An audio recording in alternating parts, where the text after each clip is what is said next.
சுட சுட பூரி ரெடி ஆயிடுச்சுங்க. எல்லோரும் சாப்பாடு எடுத்துட்டாங்க. இப்போ இந்த பக்கம் உருளைக்கிழங்கு குருமா ரெடி ஆயிடுச்சு, காலி ஆயிடுச்சுங்க. சூப்பராக இருக்கும் இந்த உருளைக்கிழங்கு குருமா ரெசிபி நான் போடுற பாருங்கள், சூப்பராக இருக்கும். வீட்டில் காலையில் டிஃபன் பார்த்திங்கன்னா பூரிக்கிழங்கு மசாலா, அதுக்கப்புறம் பூரி பாருங்கள் சூப்பராக உப்பலாகிடுச்சு. இந்த மாதிரி செவக்க எடுத்திங்கன்னா சூப்பராக இருக்கும்.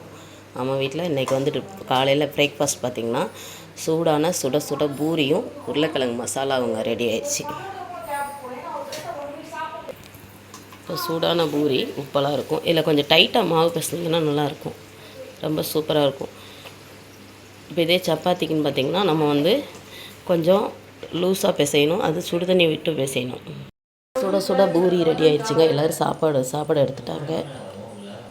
இப்போ இந்த பக்கம் உருளைக்கிழங்கு குருமா ரெடி ஆயிடுச்சு, காலி ஆயிடுச்சுங்க. சூப்பராக இருக்கும் இந்த உருளைக்கிழங்கு குருமா ரெசிபி நான் போடுற பாருங்கள், சூப்பராக இருக்கும்.